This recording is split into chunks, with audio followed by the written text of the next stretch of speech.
Bible. Ces gens, vraiment, les passions les rendent bizarres au point où ils délaissent carrément tout. Écoutez ce qu'on explique sur ce prophète. Hein. Avant que je ne commence, s'il te plaît. Définition, j'espère que vous voyez bien mon écran. Définition, un prophète, un poète, qui est venu pendant la période de la poésie.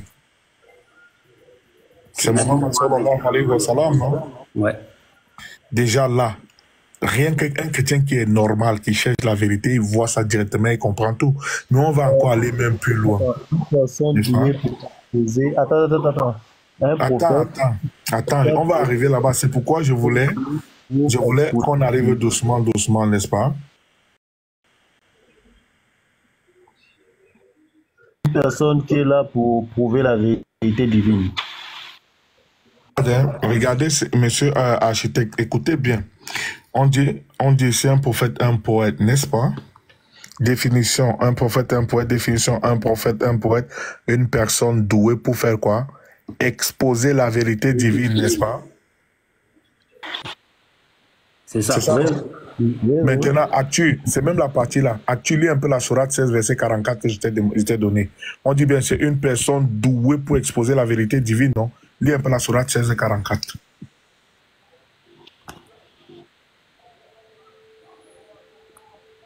Nous les avons envoyés avec les preuves évidentes et des livres saints. Et vers toi, nous avons fait descendre le Coran pour que tu exposes clairement aux gens ce qu'on a fait descendre pour eux, afin qu'ils réfléchissent. Merci. Pour qu'ils l'exposent clairement aux gens. On dit ici que le prophète là est quoi? Un prophète, un poète, une personne douée pour exposer la vérité divine. Voilà.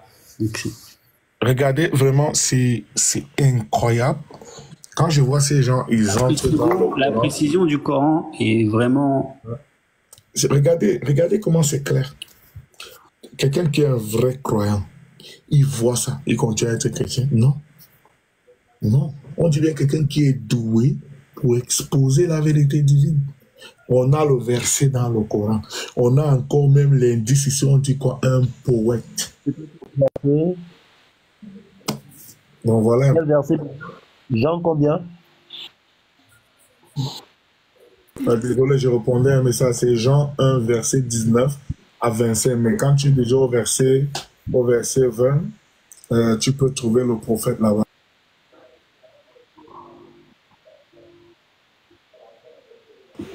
Désolé, j'ai un rendez-vous demain, donc j'étais en train de répondre à un message. J'ai un meeting demain vers 9h. Verset combien? Prends Jean 1, verset 19 à 25. Le prophète là-bas, clique dans le storm, tu peux avoir. D'accord. C'est explicite, explicite. Tu identifies juste les périodes que chaque prophète sont venus, et puis tout est clair. Même Isaïe 42, verset 10 à 18, ça parle de Mohammed Père, ça sur le Coran. Maintenant, Archie, je vais encore donner un autre indice. Les chrétiens font quoi? Les chrétiens aiment Attends. Le Jean 1, verset 19 parle de Jean-Baptiste et non de Jésus. Non, verset 19 à 25. 19 à 25. On lui pose une série de 3 questions. Essaye de les comprendre, puis reviens. Je vais encore vous montrer Mohammed. Salut, Attends. Non, je comprends ce que tu dis. Regarde bien. Jean 1, de l'incarnation de la parole, mais à partir du verset 19, on parle du témoignage de Jean-Baptiste. Ouais. Et Jean-Baptiste. Jean-Baptiste n'est ni le Christ, ni le prophète. Oui, il dit qu'il n'est pas. Donc voilà la preuve que les Juifs attendaient. Tous ces Juifs qui posent 3 questions. Jean-Baptiste n'est pas Jésus. C'est Jean-Baptiste qui dit lui-même qu'il n'est pas Jésus ici. Donc voilà déjà la première personne que les Juifs attendent. On peut te faire comprendre qu'au fait, Jean-Baptiste est celui qui a baptisé Issa. Exactement. Et Jean-Baptiste, c'est Élie qui devait revenir. Jésus lui-même. Les chrétiens le savent. Jean-Baptiste n'est ni Jésus, ni un prophète. Non, on n'a pas dit que c'était lui. Non, on n'a pas dit ça. Tu vois? Ce qu'on essaie de faire comprendre, c'est quoi? Parce que les Juifs posent 3 questions. Donc, les Juifs attendent 3 personnes différentes. À Jean-Baptiste. À Jean-Baptiste. On lui demande Oui, qui mais es-tu? là, Jésus. Es-tu telle personne? Il dit non. Es-tu telle personne? Il dit non. Es-tu telle personne? Il dit non. Voilà Mais oui, la le preuve que les Juifs sont en attente de 3 personnes. Maintenant, on c'est ce que je identifie dis. dans les personnes. La première, c'est le Christ Jésus. Je comprends ce que tu dis. Pourquoi? Ce que tu dis n'est pas faux et c'est totalement vrai à 100%. Parce que Jean-Baptiste, parce qu'il y avait déjà 2 personnes élues de Dieu, mais il n'était ni prophète, Jean-Baptiste n'était ni prophète, ni messager qu'on avait promis. Tu comprends? Donc, Jean-Baptiste, Jésus le dit que Jean-Baptiste, c'est le Élie qui devait revenir. Pas c'est Jean-Baptiste qui devait confirmer Jésus, non? Non.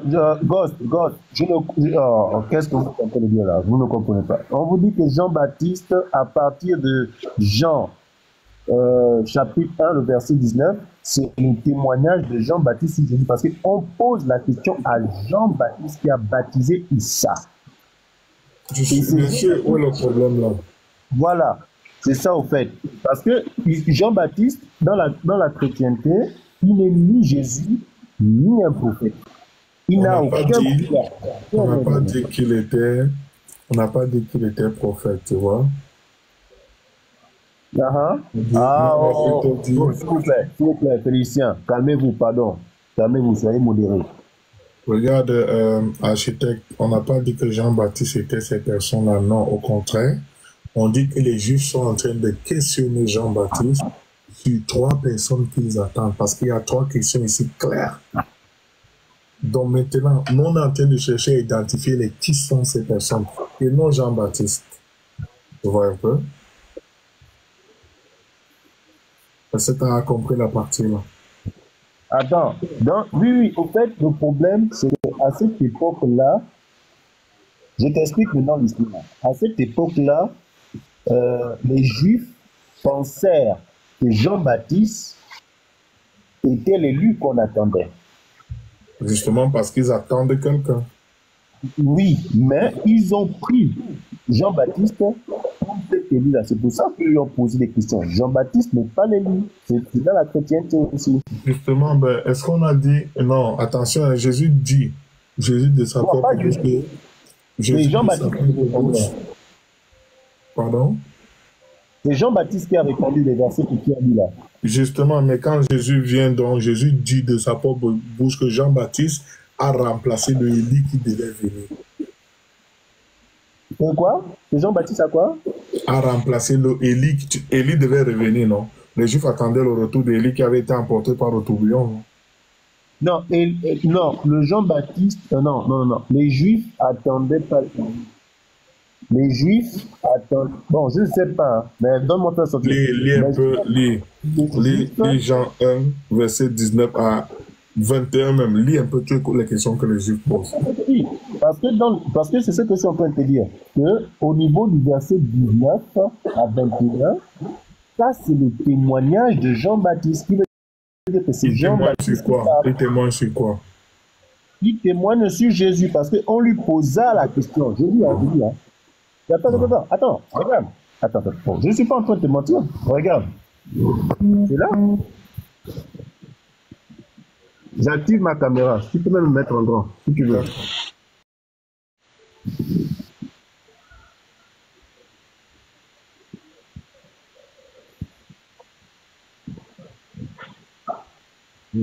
On va inverser. Un instant. Voilà. Tu peux maintenant. Vas-y, lis, je t'écoute, vas-y. Tu peux. Tu vois, non? Vas-y, lis, je t'écoute.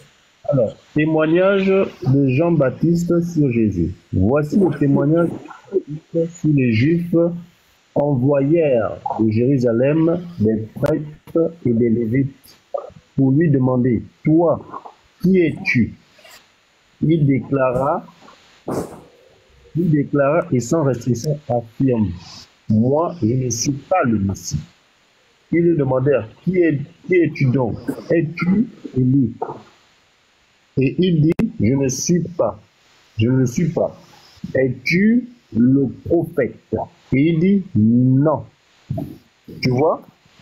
C'est-à-dire qu'au fait, à cette époque-là, on cherchait l'heureux Messie que le peuple juif avait proclamé selon la volonté de Mais Dieu. là-bas, il y a trois questions. Est-ce que ce n'est que le Messie les Juifs attendent ou bien il y a encore deux personnes les Juifs attendent dans les trois questions? Mais, non, au fait, à l'époque, je t'explique selon le contexte que j'ai fait des recherches historiques, hein, pas religieuses, historiques, pour être bien précis. Hein. Le problème qui est là, c'est que à l'époque, les Juifs avaient plusieurs prophètes avant l'arrivée de Jésus. Architecte, essayons un peu de parler de manière constructive. Est-ce que tu es déjà d'accord avec nous que dans Jean 1, verset 19 à 25, prenons à 21, les Juifs ont posé trois questions. Est-ce que tu es d'accord? Oui, je suis totalement d'accord. Il y a eu trois questions qui ont été... Dans les trois questions-là, c'est trois personnes différentes? Non, au fait, pour savoir de quelle catégorie spirituelle il est. Non, allons-y doucement. Hein? Est-ce que, n'est-ce pas? Est-ce qu'on est doucement, tu vois? Calmez-vous. C'est pas grave, architecte, reste avec moi, c'est pas grave. Est-ce que tu es déjà d'accord avec moi que les Juifs ont posé trois questions? Oui. La première question est, es-tu le Christ? Ça signifie que les Juifs attendent qui? Le Messie. La deuxième question, es-tu Élie? Ça signifie que les Juifs attendent qui? La réincarnation du prophète Élie. Et puis les Juifs posent la troisième question, es-tu le prophète? Ça signifie que les Juifs attendent qui?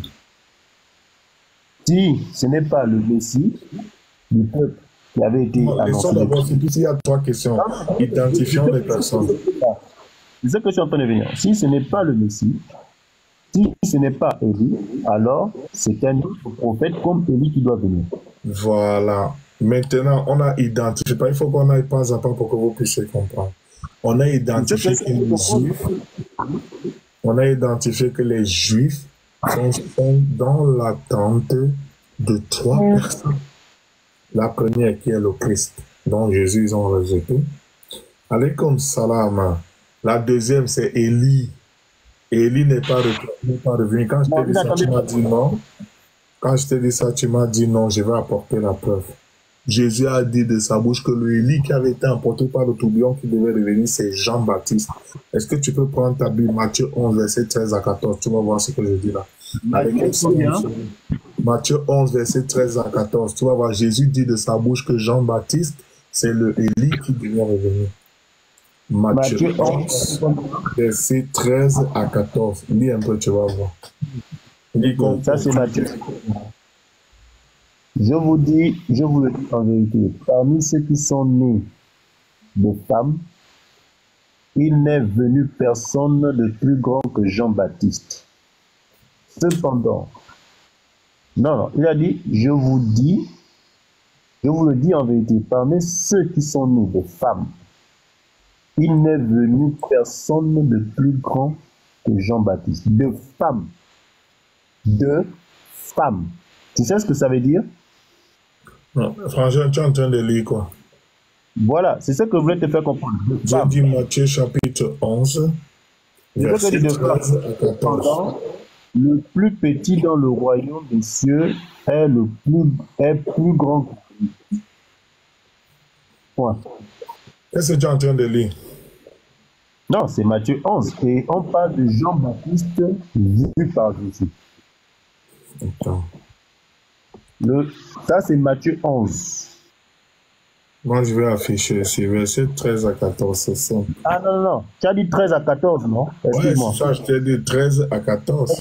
Excuse-moi, j'ai lu le 11. Alors, 13, entre tous les prophètes et la loi ont prophétisé jusqu'à Jean. Si vous voulez bien l'accepter, c'est lui Élie qui devait venir. C'est lui qui? Élie qui devait venir. Ça veut dire quand même... Est-ce que j'ai menti? J'ai dit la vérité que Jean-Baptiste a remplacé le Élie dont les Juifs posaient la question dans Jean 1, 19 à 25, non? Ils attendaient 3 personnes. Normalement, c'est Élie qui devait revenir. Mais celui-ci, c'est Foi qui parle en commentaire. Vous faites exprès. Élie devait revenir faire quoi? confirmé la venue de Jésus, préparé le chemin de Jésus. Qui a Tout à préparé fait. le chemin de Jésus? Vous me Non, non. regardez, les gens, ils sont programmés pour dire non. Normalement, il devait avoir un prophète de la même carrure qu'Élie qui devait se réincarner. Il devait préparer le chemin de Jésus. De Jésus. Tout à fait. C'est Jean-Baptiste qui a confirmé Jésus, non? C'est Jean-Baptiste qui a baptisé. Pas seulement baptisé, il a confirmé même que Jésus était le Messie qu'on attendait. Mais lui, il dit les bêtises. Il dit les bêtises là-bas en commentaire, tout ça parce qu'ils veulent seulement qu'ils commandent qu'on voit qu'ils ont commenté. Ok, on vous a vu. Les Juifs à l'époque, quand les soldats sont venus, ils attendaient 3 personnes. Ça, c'est vrai. Ils attendaient le Messie, Élie et un prophète. Mais Jean-Baptiste n'était ni l'un ni l'autre. Mais Jean-Baptiste est celui qui a remplacé le Élie qui devait venir. Normalement, Jésus, tu viens de lire le verset, Jésus le dit de la bouche, donc on n'a même plus besoin de discuter là-bas. Jean-Baptiste a remplacé le Élie, mais il devait venir. Il n'est pas prophète, il n'est pas le Messie. Son travail était juste d'annoncer, de reconnaître, de confirmer Jésus. Maintenant, le prophète là-bas, on a tous vu. Vraiment, moi, je vous dis toujours, la vérité n'a pas besoin d'être créée. On identifie les périodes.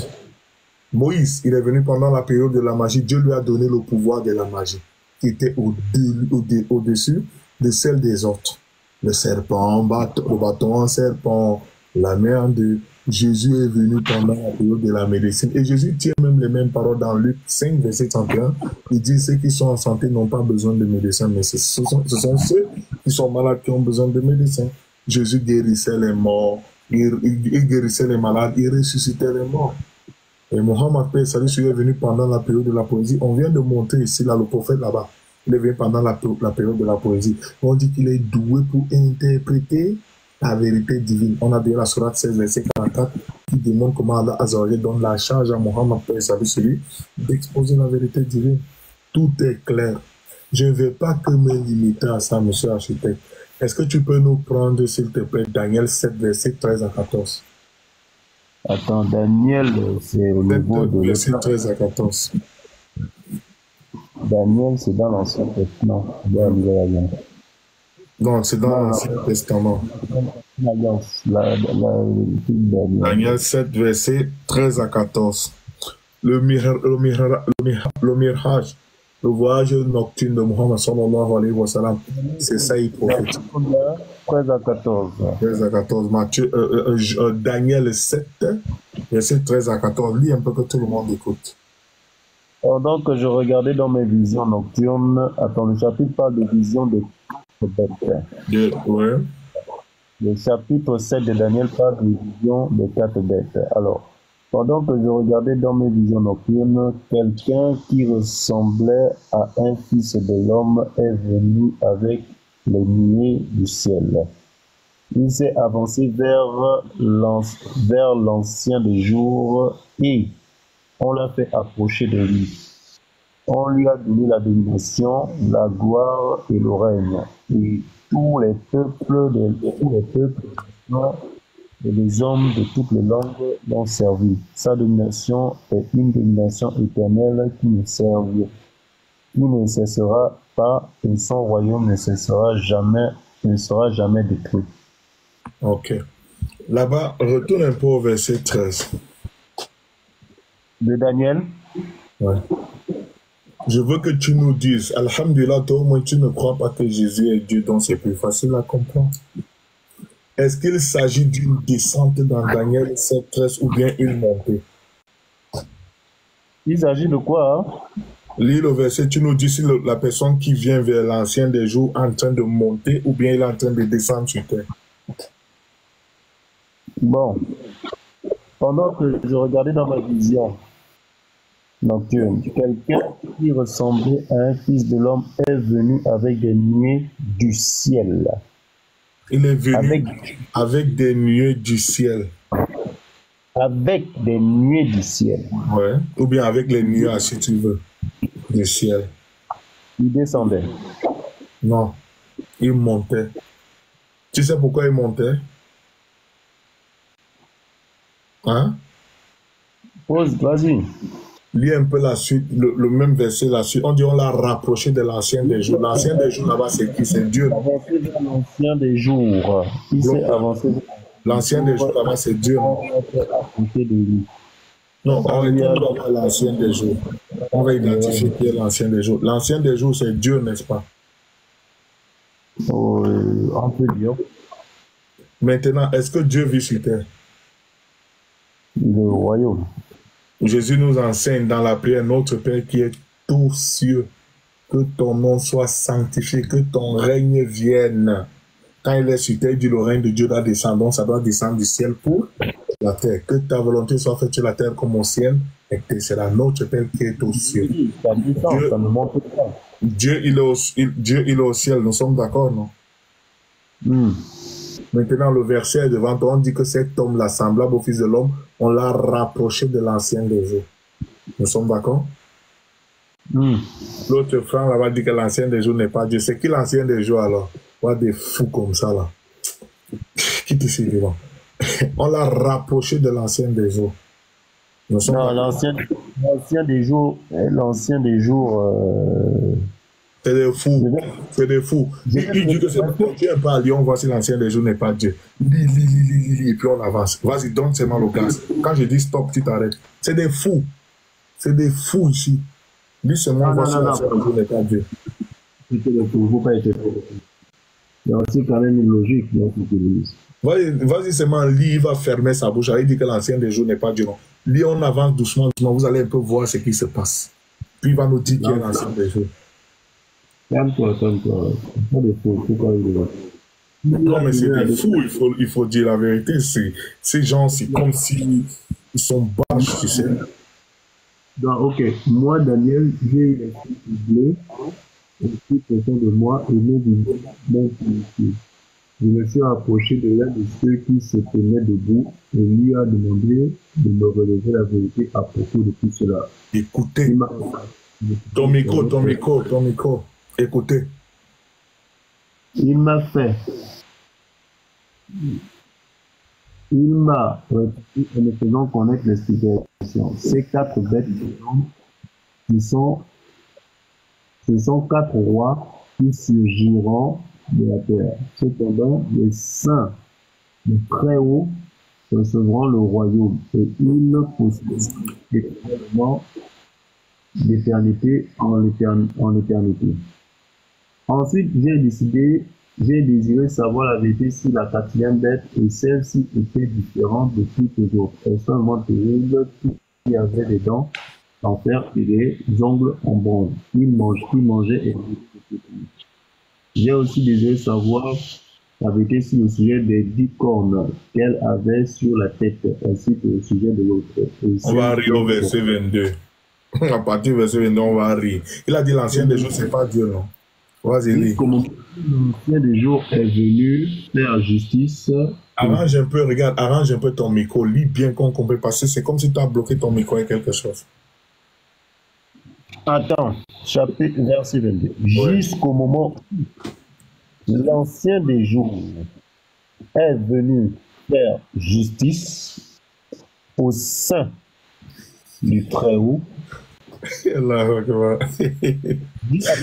Jusqu'au moment où l'ancien des jours est venu faire justice. L'ancien des jours, c'est pas Dieu.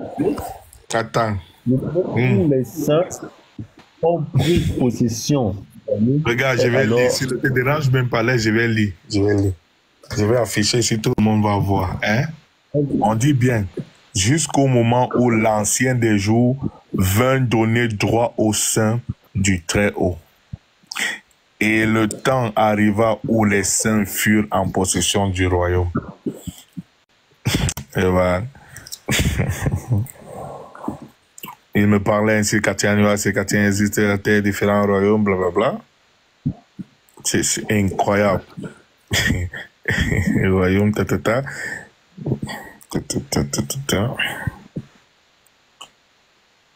Dis donc, frère, qui t'essaie de dans des fous comme ça, là? Il prononcera des paroles, comment ça, saints seront, On va prendre tout le chapitre au lieu de souffrir ici. On va aller chercher ça directement. On va prendre Daniel 7. On va lire pour une bonne compréhension. Vraiment des fous comme ça. Ils veulent toujours faire les gens perdre le temps même dans des choses basiques. Après, ils vont venir nous dire qu'ils ont le Saint-Esprit pour comprendre la Bible. Ok, nous on va essayer d'avancer ça. Vous considérez les cornes, Ok, allez, ok, on va commencer au verset 9, n'est-ce pas? Je regardais pendant qu'on plaçait des trônes et l'ancien des jours. Pardon? L'ancien des jours. Allons-y doucement, non, on a entier lire le verset 9. Prends le verset 9 chez toi, tu lis si tu ne vois pas bien ici. Je regardais, c'est le verset 9 que je suis en train de lire, j'espère que vous voyez mon écran. Je regardais pendant que l'on plaçait des trônes et l'ancien des jours s'assit. Son vêtement était blanc comme la neige et les cheveux de sa tête étaient comme de la laine pure. Son trône était comme des flammes de feu et les roues comme un feu ardent. On va au verset 10. Déjà, même ici, là, verset 9 n'est pas assez clair. Hein? Lis un peu le verset 9 chez toi là-bas. C'est incroyable avec les chrétiens. On va y aller. Rien que le verset 9, c'est pas Dieu l'ancien des jours. Et il parvint jusqu'à l'ancien des jours et il fut amené devant lui. C'est qu'il a dit. On continue, verset 10. Un fleuve de feu coulait et sortait devant lui. Écoutez bien, 1000 milliers le servaient et 10 000 millions se tenaient en sa présence. Les juges s'assirent et les livres furent ouverts. S'il vous plaît, le verset 9 et le verset 10. On dit bien que l'ancien des jours est venu. On te le décrit même. Il avait des vêtements blancs, des cheveux blancs comme de la laine pure.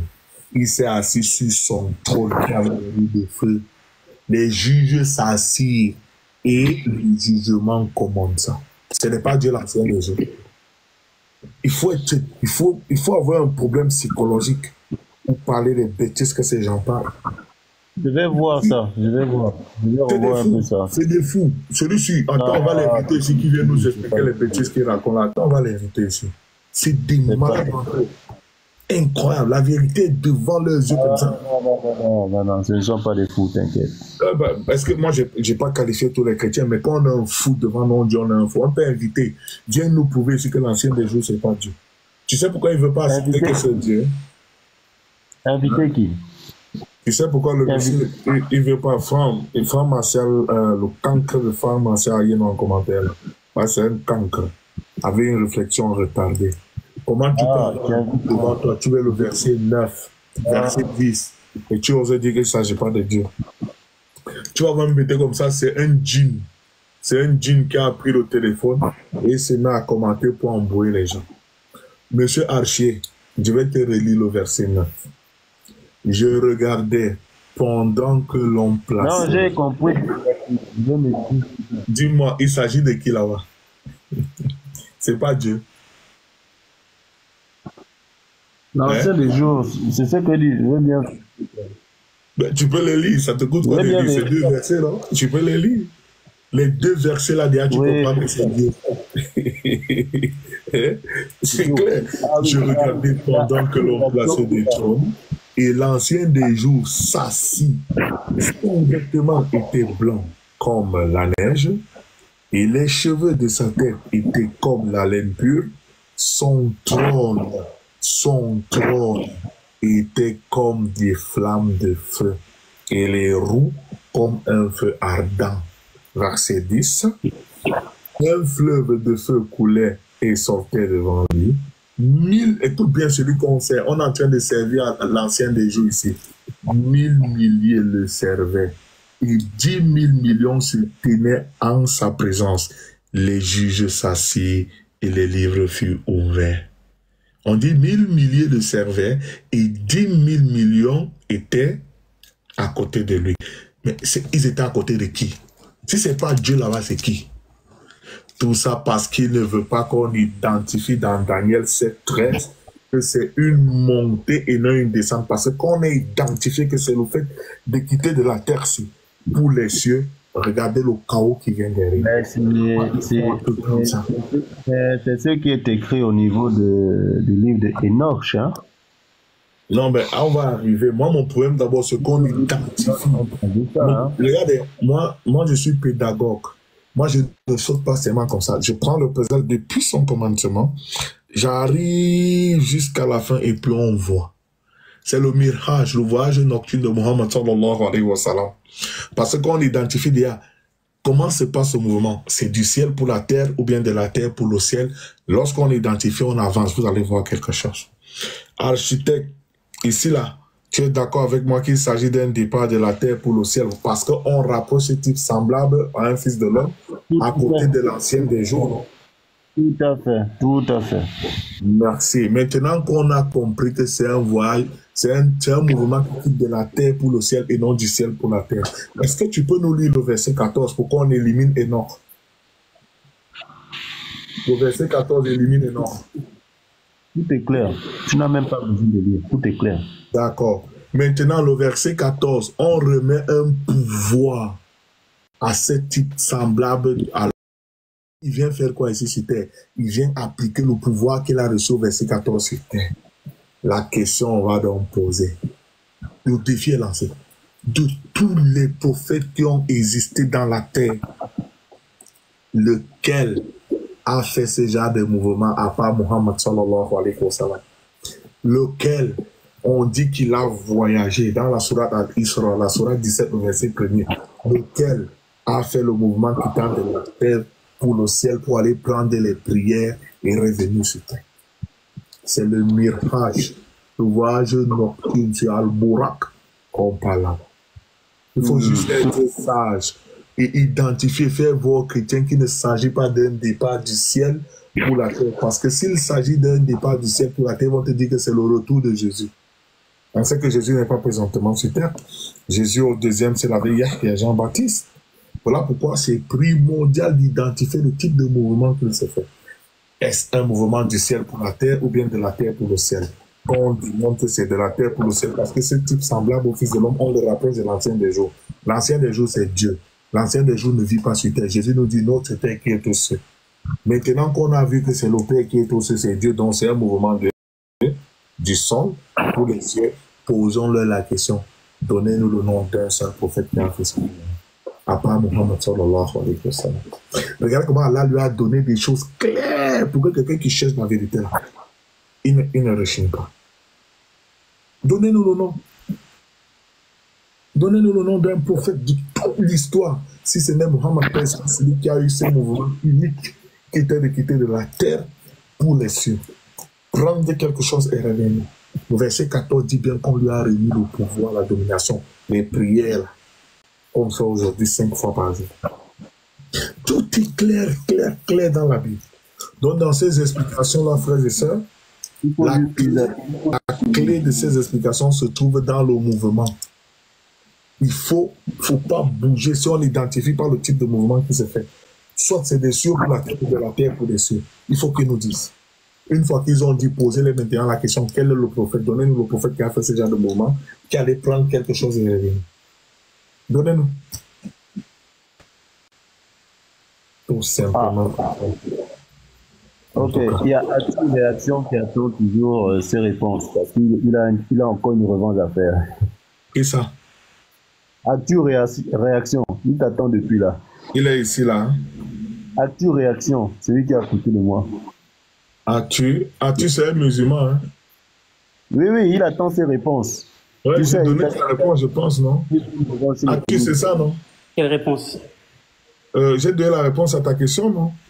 Sur, oui, sur le fait que dans le débat, on m'avait dit qu'il voulait absolument comparer Jésus et Mohamed, et tu as dit que non, c'est incomparable. Tu as donné les versets pour... C'est incomparable parce que chaque prophète a sa mission. Je t'ai donné des exemples pour les confronter. Jésus est venu pour son temps. Oui. On ne peut pas comparer Mohamed et Jésus. Impossible. On ne peut pas les comparer. Chacun avait une mission différente. Jésus a été envoyé pour les bannis d'Israël. Mohamed a été envoyé pour l'univers. Et même dans la logique, vraiment, si on sort même des Écritures, la législation de Mohamed a commencé où? En Arabie, dans le désert. Comment se fait-il que si ce n'est pas une histoire divine? Il y a plus de 2 milliards de musulmans présentement. Et même les profanes prédisent, même les profanes, moi je dis Inch'Allah, parce que le monde sait que c'est ce qui va se passer. Mais dans leurs prévisions, ils disent en 2050, il y aura autant de musulmans que de chrétiens. Pourtant, à la base, on était tout petit, il y avait à peine 2 musulmans. Le premier musulman de la Mecque, c'était Mohammed. La deuxième, c'était Khadija, sa femme. Radio Anha. Comment est-ce possible? Si quelqu'un est vraiment logique, qu'elle cherche la vérité dans sa tête, comment ça s'explique?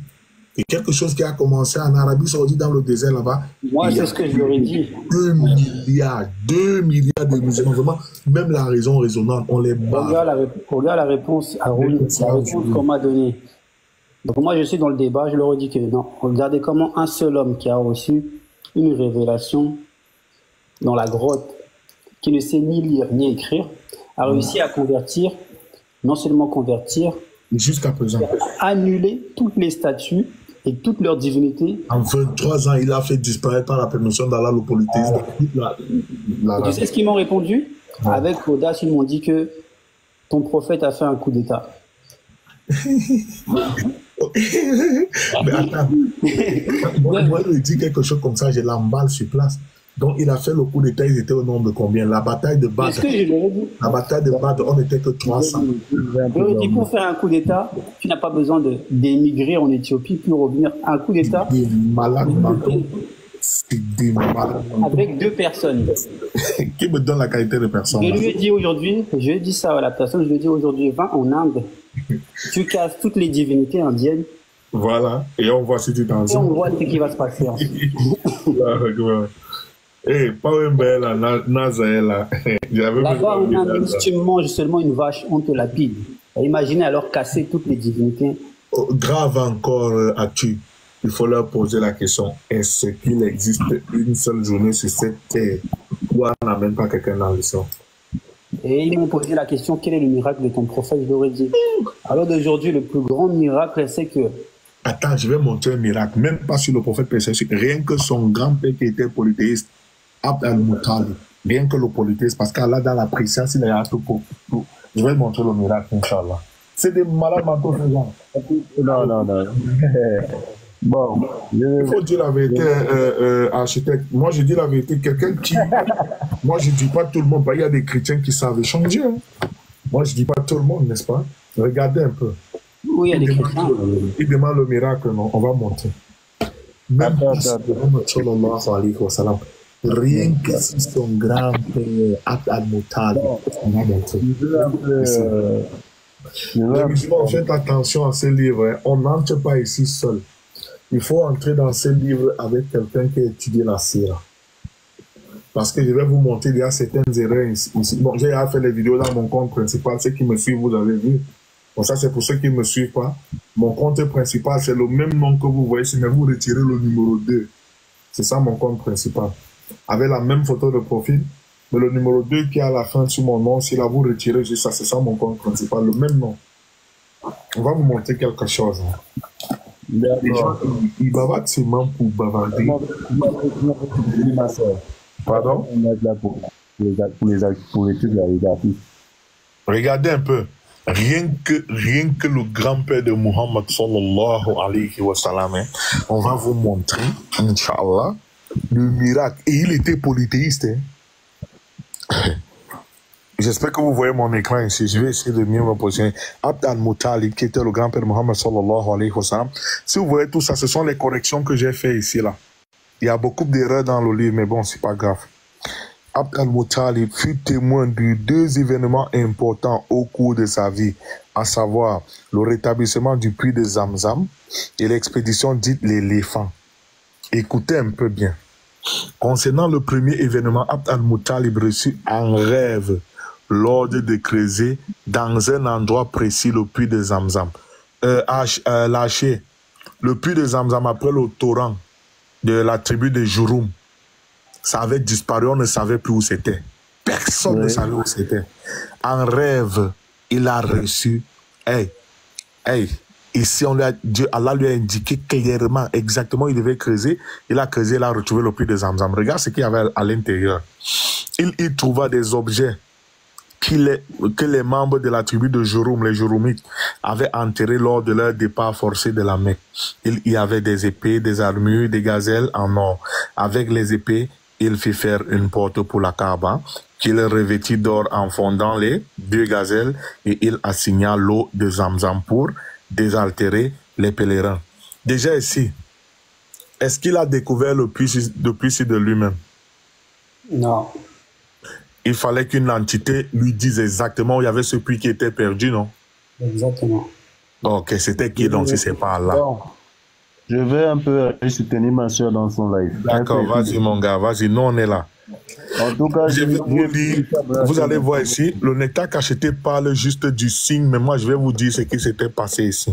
Deuxième miracle, lorsque l'eau de Zamzam émergea, les Koréchites souhaitèrent être associés à Abd al-Muttalib dans la charge du puits, mais celui-ci refusa en arguant que cela révélait de ses prérogatives.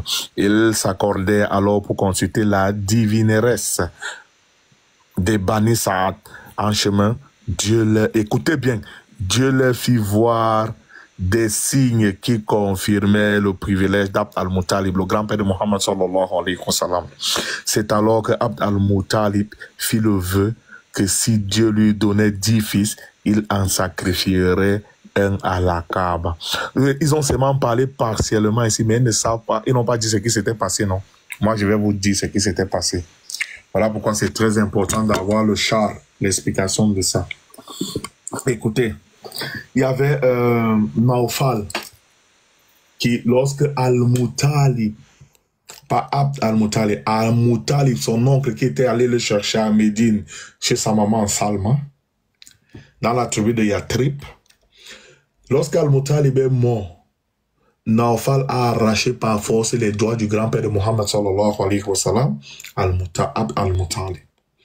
Et puis maintenant, son oncle de Médine, du côté maternel, est venu donc chauffer avec 80 cavaliers. Il a averti, il a menacé l'épée que si tu ne remets pas les doigts de mon fils, je vais te tuer. Cette épée. Il a eu peur. Et il a donc remis les doigts de Abd al-Muttalib, le grand-père de Mohammed sallallahu alayhi wa sallam. Parce que cela, les Koréchites, il était à vous partir leur demander l'aide. Ils ont refusé carrément de l'aider. Ils ont refusé, les gars, vraiment, s'il vous plaît, ils ont refusé carrément de l'aider, n'est-ce pas? Comme ils ont refusé de l'aider, maintenant qu'Allah lui montre où il y a le puits de Zamzam qui avait été couvert par le torrent, une grande pluie qui avait fait disparaître ça, et maintenant ils veulent venir prendre la gloire, l'ostentation avec nous. Ils refusent danser. Maintenant ils disent que le puits là, ça appartient, et la Kaaba appartient à tous les Arabes. Ils vont donc dans la tribu des Bani Saad. Parce que c'était la tribu là qui jugeait. Ils sortent de Mecca carrément, ils vont voir la sorcière. Maintenant, en chemin, les Koréchites avaient fait quoi? Ils avaient chargé l'eau dans les récipients, l'eau de Zamzam. Parce que c'était un long chemin, ils devaient boire en route. Les signes dont on parle ici, voilà l'autre miracle. Les signes dont on parle ici. Allah a fait que tout l'eau des Koréchites se verse. Il n'avait plus l'eau. Maintenant, il a fait tomber la pluie. Écoutez bien. La pluie tombait uniquement sur Abd al-Muttalib. Chaque fois qu'ils faisaient les pas, la pluie le suivait et ils avaient soif. Donc, quand ils avaient envie de boire de l'eau, ils étaient obligés de traverser de son côté. Vous imaginons pas ensemble comme ça faire les problèmes. Mais la pluie tombe sur moi, ça ne tombe pas sur vous. Et quand tu as soif, puisque ton eau, Allah a fait verser tout ton eau. Quand tu as envie de boire l'eau, tu es obligé de traverser dans mon côté. Et les Arabes avant, je ne sais pas si certains ont toujours, si tous ont toujours ce comportement, mais avant, les Arabes étaient les gens, quand ils voyaient la vérité, ils acceptaient. Ça a toujours été leur qualité. Ils ont compris dans le signe là que Allah a tranché. Il a donné raison à Abd al-Muttalib. Ils ont donc rebroussé chemin. Ils sont rentrés à la Mecque. L'invocation qu'il fait devant la Kaaba maintenant. Abd al-Muttalib qui était un grand idolâtre de Oubal et tout ça. Parce que c'est Amr ibn Louay La'natullah qui avait introduit ça lorsqu'il était parti en Syrie. Faire son commerce, il a vu les Oubal et tout ça, il a ramené. Plus le génie en sorcellerie qu'il avait aidé à déterrer les génies de la tribu de Noé. Il a ramené la terre à tous les Arabes. Donc, là, quand il revient, regardez les polythéistes d'avant et les musulmans de maintenant, comment ils sont contre certains musulmans de maintenant qui font le shirk. Et ils disent qu'ils sont musulmans. Eux, ils adoraient leurs idoles, soit disant que ça va les rapprocher d'Allah. Mais quand ça avait cuit, ils délaissaient leurs idoles, ils venaient demander à Allah. C'est ce qui s'est passé avec le grand-père de Mohammed sallallahu alayhi wa sallam là-bas. Il a laissé donc Oubal. Il est parti dire à Allah que Allah, n'eût été ton signe que tu as fait pour moi, ils auraient arraché ce qui m'est dû. Si tu me donnes, écoutez sa croyance de polythéiste, il s'est tenu devant la Kaaba pour invoquer. Il n'a plus demandé à Oubal. Il a vu là que Oubal ne pouvait pas l'aider. Il a dit, si c'est que tu me donnes 10 fils forts pour me défendre lorsque ce type de situation va arriver, je vais sacrifier un pour toi. Et Allah, dans sa préscience, il lui a donné exactement 10 fils. Et parmi ses fils, le 4e, Abdullah, le papa de Mohammed sallallahu alayhi wa sallam, était le plus beau. Et celui que Al-Muttalib aimait le plus. Maintenant, le temps arrive, il faut donc qu'il parce que les Arabes, ils ont toujours respecté leurs engagements. Il fait donc part de ça à ses enfants quand ils sont déjà grands. Il dit à ses enfants, regardez, moi j'avais promis à Allah comme ça, comme ça, comme ça. Et moi je dois accomplir ma mission. Écoutez donc. Il demande à ses enfants d'écrire leur nom sur des bouts de papier. Ils ont écrit les parties maintenant. Il a mis dans la tête de Oubal. Il s'est mis à mélanger comme ça. C'est le nom d'Abdullah, le papa de Mohammed sallallahu. Regardez comment Allah l'éprouvait. Le papa de Mohammed sallallahu alayhi wa sallam, qui l'aimait le plus, que son nom tombe. Et maintenant, il part donc voir, il prend donc, et les gens de la tribu avaient appris que Al-Muttalib pouvait égorger Abdullah devant la Kaaba. Ils ont dit que ça pouvait leur apporter un malheur. Ils sont venus, l'ont arrêté. Ils sont donc allés voir la devineresse encore, la sorcière, pour leur dire ce qu'elle devait faire. La devineresse a donc fait quoi? Elle a pris un papier, elle a écrit chameau. Elle a pris l'autre papier, elle a écrit le nom de Abd al-Muttalib, le papa de Mohammed sallallahu alayhi wa sallam, et elle tournait les flèches de divination. Vous voyez, Allah interdit les flèches de divination dans la sourate Al-Ma'ida, le verset 90, que c'est l'œuvre du diable. C'était le travail qu'il faisait avant. Et il disait que elle tourne, si ça tombe sur le chameau, il va seulement devoir sacrifier 10 chameaux. Mais si ça tombe sur Abdullah, le papa de Mohammed sallallahu alayhi wa sallam, il va devoir payer 10 chameaux et il recommence ainsi de suite, jusqu'à ce que ça tombe sur le chameau. Ils ont fait, ça tombe sur Abdullah, il doit payer 10 chameaux. Il refait encore, ça tombe sur Abdullah, 20. Ça tombe 30, comme ça 9 fois. C'est la 10e fois que c'est tombé sur le mot chameau. Donc ça faisait au total combien de chameaux qu'il fallait qu'il égorge à la place? 100 chameaux. Le temps là, ils ont versé le sang des chameaux à la Mecque. Si ça déjà n'est pas un miracle, c'est quoi? Maintenant, prenons l'histoire d'Abraham, le chrétien qui voulait venir finir les musulmans. Il a pris les chevaux, la sourate Al-Fil. A'udhu billahi minash shaitanir rajim, bismillahir rahmanir rahim. Alam tara kayfa fa'ala rabbuka bi ashabil fil. La sourate les éléphants. Qui ne connaît pas cette histoire? Quand le chrétien Abraham venait détruire la Kaaba, pourquoi Allah a fait que son éléphant, le plus grand éléphant, n'avance pas quand c'était dans la direction de l'ouest où il y avait la Kaaba? Mais le reste des directions, l'est, le sud, le nord, quand il fallait aller là-bas, il partait. Mais quand il fallait se diriger où il y avait la Kaaba, l'éléphant, ça foulait. Si ça, c'est pas le miracle de Dieu, pourquoi il n'a pas pu détruire la Kaaba? Vous voulez quel genre de miracle? Rien qu'avant que Mohammed sallallahu alayhi wa sallam n'arrive, même les compagnons de Nabi alayhi salatu wa salam, frères et sœurs, subhanallah, le tawhid que ces gens avaient. Et les gens aujourd'hui s'amusent, ils osent insulter les compagnons. Le successeur de Nabi alayhi salatu wa salam, Abu Bakr, il avait écrit une lettre parce qu'il fallait qu'il fasse quoi? Une union avec un peuple. Et le peuple là, il y avait une rivière, il n'avait pas l'eau. Ils ont dit, mais l'eau ne coule pas ici. Et vous voulez qu'on fasse quelle union? Maintenant, il a donc écrit la lettre. Écoutez, il a écrit la lettre au fleuve.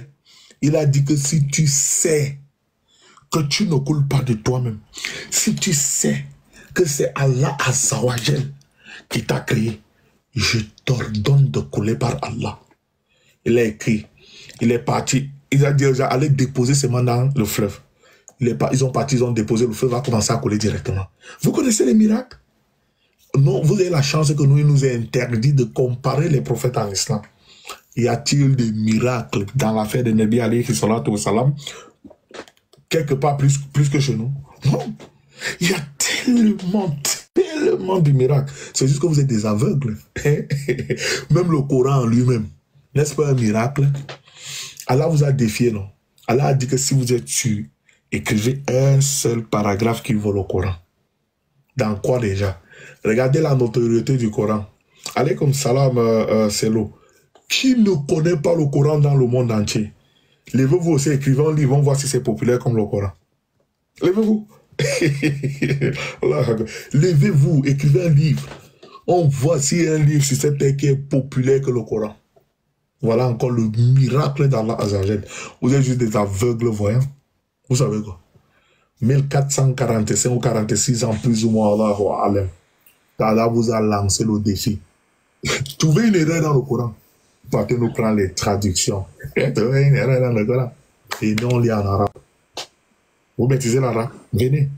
L'Europe a déjà dépensé plus de 60 millions d'euros pour trouver une seule erreur. Ils font étude sur étude pour trouver une seule erreur dans le Coran, mais ils n'ont jamais trouvé.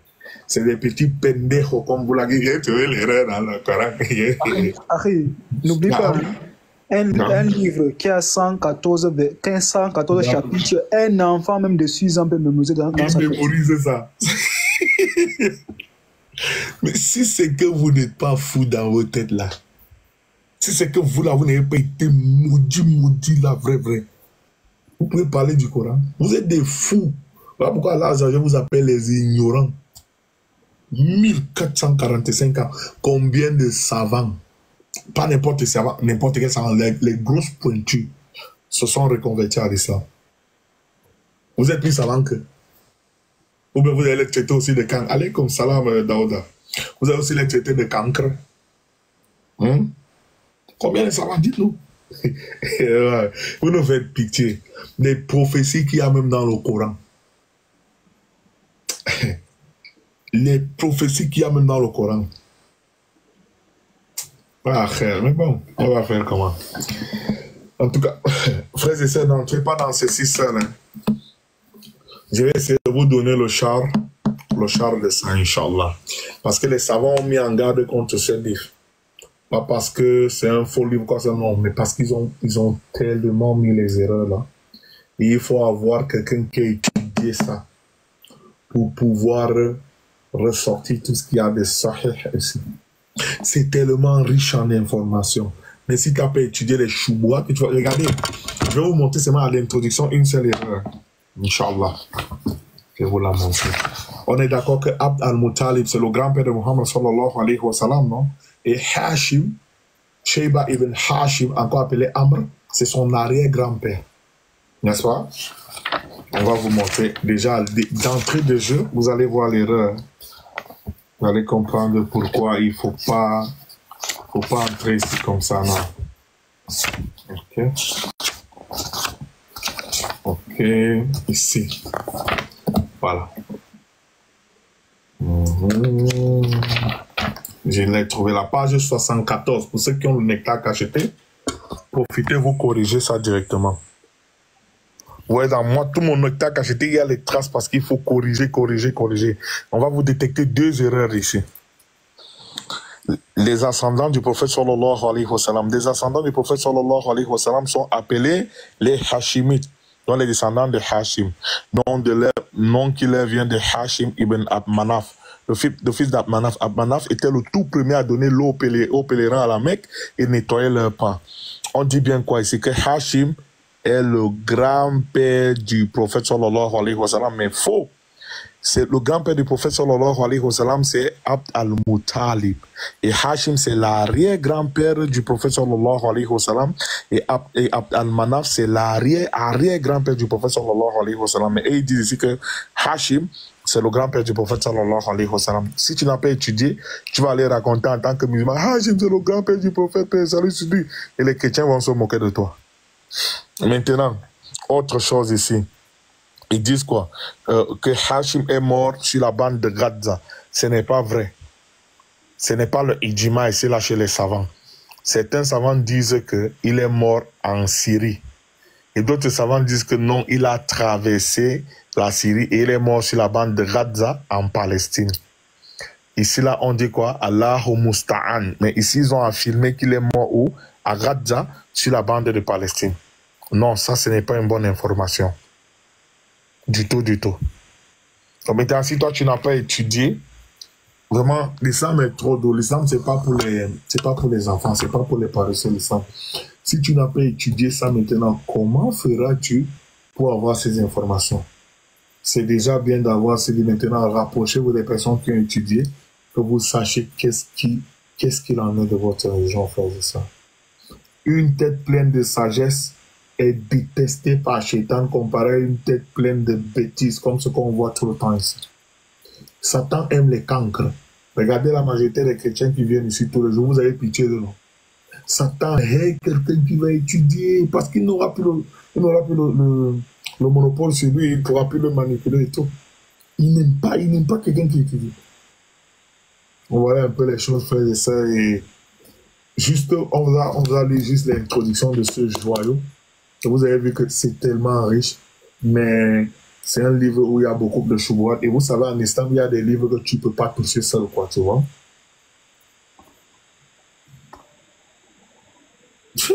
Un Dieu qui meurt, un Dieu qui te dit il est immortel, après il meurt. Vous entendez même parler. Un Dieu qui te dit il ne meurt pas. Il n'y a pas un Dieu à côté de lui. Deutéronome 32, verset 39. Acte 5, verset 30. Le Dieu de nos pères a ressuscité Jésus que vous avez pendu au bois. Mais il est mort, mais il a ressuscité. Est-ce qu'il peut avoir ressuscité? Est-ce que quelqu'un peut ressusciter sans d'abord mourir? Bien évidemment, non. Il faut d'abord mourir. Mais est-ce que le Dieu de la Bible meurt? Non. Vous commencez à dire, non, il est mort dans sa chair. Est-ce que l'esprit meurt? Il y a aussi la mort spirituelle. C'est à quoi la mort? Jésus vous dit, Jean 8, verset 40, moi qui suis un homme, il est le même hier. Hébreu 13, verset 1 à 2, si vous voulez. Il est le même hier, aujourd'hui et éternellement. Jésus te dit, il est un homme, donc il est un homme hier. Ça sort de la bouche de Jésus. Et Jésus te dit dans Jean 14, verset 3, celui qui me garde mes paroles, dans le verset suivant, celui qui ne me garde pas mes paroles. Jésus lui te dit, il est un homme. Il est le même hier, homme. Aujourd'hui, homme. Et éternellement, homme. Tu choisis de dire fichement le cas avec ça, Jésus. Tu es Dieu. Romains 1, 25 dit, vous avez changé la vérité de Dieu en mensonge en adorant la créature en lieu du Créateur. Vous voulez raconter quoi? Vous êtes des fous en me disant, moi je vous appelle des psychopathes, sans vous vexer, mais c'est une réalité. Vous êtes des psychopathes.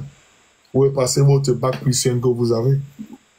C'est vous qui venez nous narguer. Si j'ai étudié, quand tu arrives même, tu sais plus faire la différence entre passer par et passer dans. Tout ça à cause du polythéisme. Vous voulez qu'on fasse quoi pour vous? Hein? On a oublié seulement de faire les doigts pour voir que bah voilà, on va encore faire quoi nous? En tout cas, les gars, il faut que je coupe le live parce que je dois sortir demain à 8h. J'aurai pour 1 heure de route et il faut que je sois frais. J'ai fait ma salade et on se dit à demain, Inch'Allah. Tout ce qu'on a eu à dire de mal, ça vient de nous, ça vient de Shaitan. Allahumma innaka afoun tuhibbul afwa fa'fu anna. Amin. Qu'Allah Azzawajal nous pardonne et tout ce qu'on a eu à dire de bien, qu'Allah Azzawajal récompense tous les musulmans depuis la Genèse jusqu'à l'Apocalypse et qu'il nous donne son paradis au jour de Yom al-Qiyam. Amin. Ya Rabbi.